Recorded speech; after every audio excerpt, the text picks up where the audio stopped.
একটা সময় ছিল যখন ধোনি ম্যাচ ফিনিশ করতো, আর এখন সময় দিচ্ছে গৌতম গম্ভীরের। সে ম্যাচ ফিনিশ করছে না, পুরোপুরি ইন্ডিয়ার ক্রিকেট টিমটাকেই ফিনিশ করে দিচ্ছে। প্রথমে আয়ারল্যান্ডের সাথে, দেন ইংল্যান্ডের সাথে 5টা টি20 এখন 2টো ওডিআই হয়ে গেল, কেবল আমরা একটা ম্যাচ জিতেছি।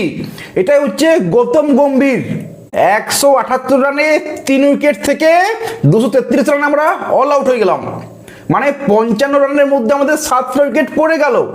শ্রেয়স আইয়ার, বিরাট কোহলি এই দুজনের মধ্যে পার্টনারশিপ হয় 131 রানের। ইংল্যান্ড এক্সট্রা দেয় 14টা, মানে 131 রানের পার্টনারশিপ আর 14টা এক্সট্রা, মানে বাকি সবাই মিলে 9 জন ব্যাটসম্যান মিলে রান করেছে কত? 88 রান। এ তো ভাগ্য ভালো যে জসপ্রীত বুমরা ওই শান মাহমুদকে একেবারে 3টে 4 একটা 6 মারে। জসপ্রীত বুমরা শেষে 13 বলে 20 রান করে, না হলে কি হতো ভাবা যায়? এরকম 8-8টা ব্যাটসম্যান নিয়ে খেলিয়ে কি লাভ, যেখানে বুমরাকে এসে এরকম রান করতে হচ্ছে, এরকম মারতে হচ্ছে। আমরা 300 রান করতে পারছি না, 233 রানে অল আউট হয়ে যাচ্ছি, 44 ওভারে অল আউট হয়ে যাচ্ছি, পুরো 50 ওভার খেলতে পাচ্ছি না। এরকম আমাদের 8টা ব্যাটসম্যান নিয়ে কি লাভ? দেখো গৌতম গম্ভীর যেটা ভাবছে মোটেও খারাপ না, যে 8 নম্বর পর্যন্ত ব্যাটসম্যান চাই, এটা মোটেও খারাপ না। কিন্তু ভাই 8 নম্বরে এমন একজন প্লেয়ার চাই যে তোমার বলটা দারুণ করবে, উইকেট টেকিং বোলার হবে। ব্যাটিংয়ে সে 20 পজিশন করলেও যথেষ্ট হবে, সেরকম একজন চাই। আমাদের যেমন হর্ষিত রানা আছে, সেরকম একজন চাই 8 নম্বরে। এরকম না যে কোনো ব্যাটসম্যান 50 রান করতে পারবে কিন্তু নিজের বলটা করতে পারবে, উইকেট নিতে পারবে না, এরকম বলার চাই না। এরকম প্লেয়ার 8 নম্বরের জন্য নয়। 8 নম্বরে যখন কোনো প্লেয়ার নামবে, সে বোলিংটা খুব দারুণ করবে, যেটা হর্ষিত রানা করে, তার সাথে 20-25 রান 30 রান সে করতে পারবে। সেরকম একজন প্লেয়ার 8 নম্বরে চাই।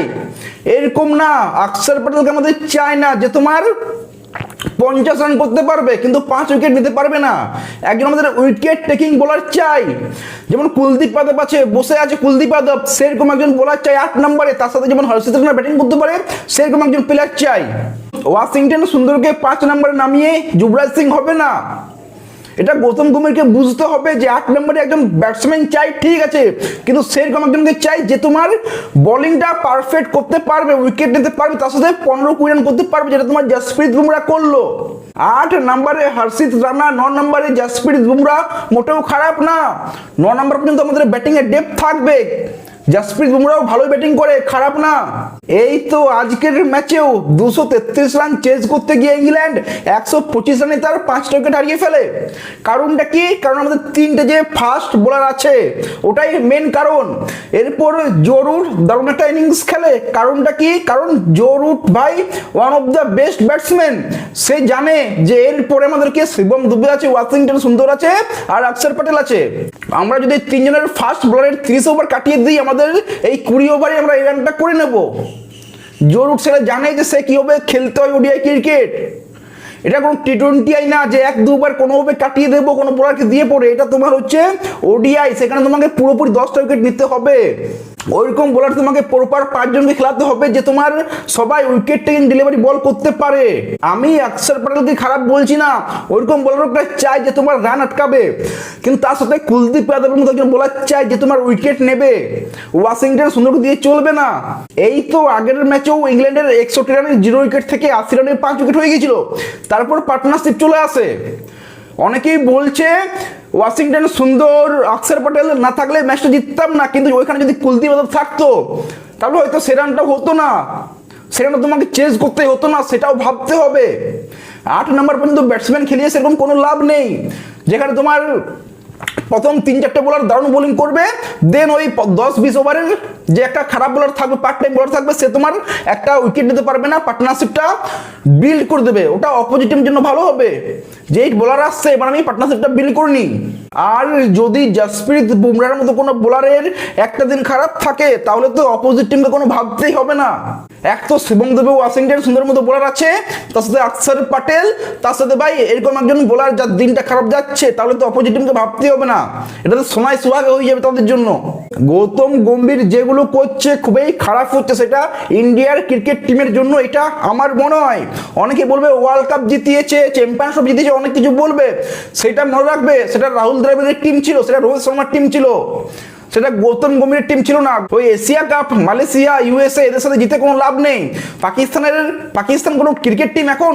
একটা সময় ছিল যখন পাকিস্তানের 11টা 12টা প্রত্যেকটা প্লেয়ারের নাম জানতাম আমরা, ওপেনিংয়ে সালমান বাট থেকে শেষে শোয়েব আখতার কি মোহাম্মদ আসিফ পর্যন্ত কি মোহাম্মদ শামি পর্যন্ত সবাই নাম জানতাম। মাঝে তোমার ইউনিস থেকে ইউসুফ ওয়ানা থেকে ইনজামাম থেকে শোয়েব মালিক থেকে কার নাম না আমরা জানতাম আফ্রিদি থেকে।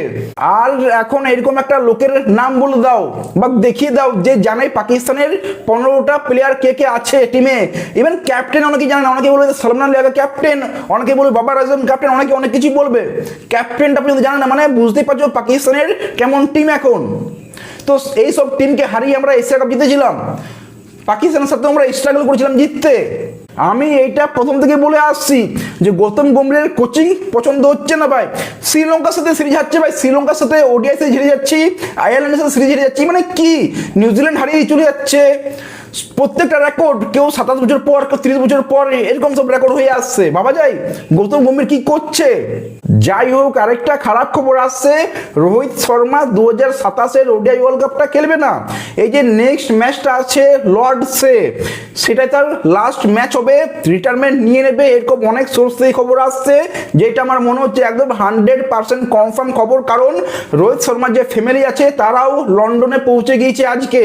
সো রোহিত শর্মার ফ্যামিলিও যখন চলে এসেছে লন্ডনে, মানে এটা ক্লিয়ার আমরা বুঝতে পারছি যে রোহিত শর্মার এটাই লাস্ট ম্যাচ তার ইন্টারন্যাশনাল ক্রিকেটে। টি20 টেস্ট তো খেলে না, এবার ওডিআই ক্রিকেটটাও শেষ হয়ে যাচ্ছে। খারাপ তো লাগছে, কিন্তু এটা একটা ভালো জিনিসও আছে যে তোমার জাসওয়াল যে তোমার লাস্ট 3টে ওডিআই ম্যাচের মধ্যে 2টোতে সেঞ্চুরি আছে, সেরকম প্লেয়ার বসে আছে, সেই চান্স পাবে, এটা দেখে একটু ভালোও লাগছে। কিন্তু রোহিত শর্মা ভাই লিজেন্ড, দেখে খারাপও লাগছে যে রোহিত শর্মা প্লেয়ার সে রিটায়ারমেন্ট নিচ্ছে। তো এই নিয়ে তোমাদের কি মনে হয়, রোহিত শর্মা যে রিটায়ারমেন্ট নিচ্ছে এটা ভালো ডিসিশন না খারাপ ডিসিশন? তোমাদের কি মনে হয় কমেন্টে জানিও। ভিডিও ভালো লাগলে লাইক শেয়ার সাবস্ক্রাইব করে দিও। দেখা যায় পরে, সি ইউ।